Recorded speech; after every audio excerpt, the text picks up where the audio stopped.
ભુજ તાલુકાના કંઢેરાઈ ગામે 500થી વધુ ફૂટ ઊંડા બોરવેલમાં ખાબકેલી ઇન્દિરાને બચાવવા માટે એનડીઆરએફની ટીમે શમી સાંજે શરૂ કર્યું રેસ્ક્યુ ઓપરેશન। જીવ બચાવવા માટે ઠેર ઠેર શરૂ થયેલા સેવા યજ્ઞ। ભુજ તાલુકાના કંઢેરાઈ ગામે 500થી વધુ ઊંડા બોરવેલના ખાડમાં ગઈકાલે સાંજે ઇન્દિરા નામની કિશોરી ખાબકી હતી। તેને બચાવવા માટે ભુજ અને બચાવની ફાયર બ્રિગેડની ટીમે રેસ્ક્યુ ઓપરેશન શરૂ કર્યું હતું। દરમિયાનમાં આજે સાંજે ગાંધીનગરથી ખાસ એનડીઆરએફની ટીમ આવી પહોંચી હતી। તેમણે પોઝિશન લઈ લીધી છે। તેમને બચાવવા માટે અદ્ભુત ઓપરેશન શરૂ કરવામાં આવ્યું છે। એક તરફ એનડીઆરએફની ટીમે પોઝિશન લઈને બચાવવાનું કાર્ય શરૂ કરી દીધું છે, બીજી બાજુ ઇન્દિરાની જીવિત કાઢવા માટે સેવાયજ્ઞ પણ શરૂ કરી દેવામાં આવ્યો છે।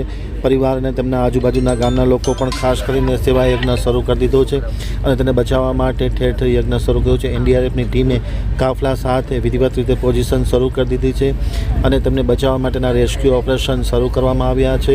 સમી સાંજે ખાસ કરીને ત્યાં વીજળીની પણ પ્રશાસન દ્વારા વ્યવસ્થા કરવામાં આવી છે અને તેમનું બચાવ કાર્ય એનડીઆરએફની ટીમે શરૂ કરી દીધું છે। સતત પ્રશાસન સંપર્કમાં રહી અને બચાવ કાર્ય શરૂ કરવામાં આવ્યું છે।